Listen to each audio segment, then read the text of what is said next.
Jube kaua läheb. No ma panen selle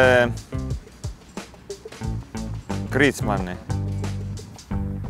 Ma mõtlesin korra sellele juba, nagu eelnevalt siin mainitud, et kas Prantsusmaalt või kuskilt mujalt, aga mul ehedalt meenub üks mäng, kus Inglismaa vist kohe esimesel mingi alagrupi mängul lõi 5 või 6 väravat ja Harry Kane oli seal seotud nii mõnegi väravaga, et ma pakun Kane.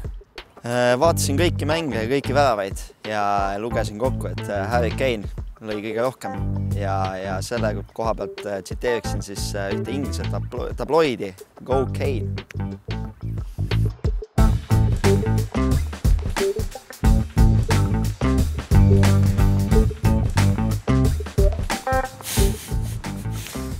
Champions League't ei ole üldse praegu jälginud, et kes seal finaalis üldse on, City ja ma praegu ei hakkagi. Kes seal siis lõi? No aga äkki ikkagi oli see Lewandowski? See küsimus on nagu mul täiesti nagu jään vastuse võlgu, et olen neid mänge vaadanud ja liiga palju neid meeskondi vahetub, aga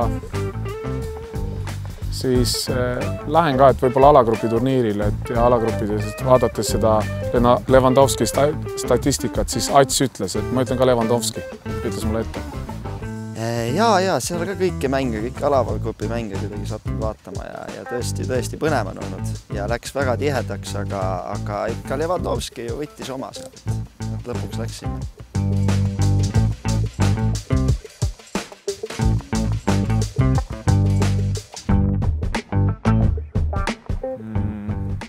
Portugaalane tuli vahetuses sisse. Mis ta nimi nüüd oligi? Eder. Portugaalane. Ma hakkasin pakkuma seda Renato Sanchest, aga vist ei olnud, et võib-olla oli siis see Eder, kes Atsi vihjena läks sisse. Et igal juhul Ronaldos ei olnud. Ma mõtlen seda finaalis, mul tuleb ainult see liblikas meelde, kes Ronaldo nina peale seal langes. Mul nagu muud mäng, kõik muu maailmas muutus tähel hetkel juba ebaoluliseks, aga oli Eder see mees vist, kes selle lõi sinna taha võrku.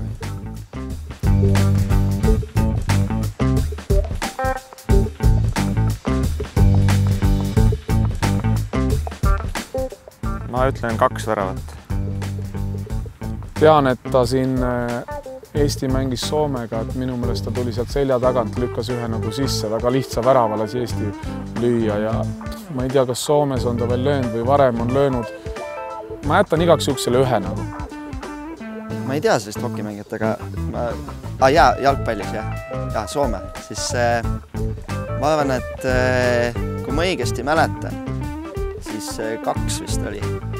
2 võis olla.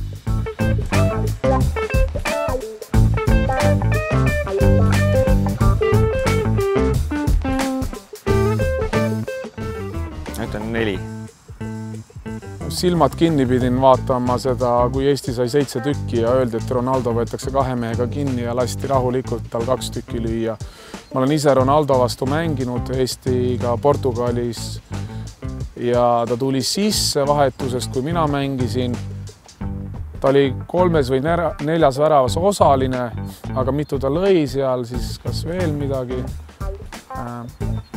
Ma arvan, et 3 või 4, kuna Ats ütles 4, siis ma panen 3, et ei läheks nagu kokku.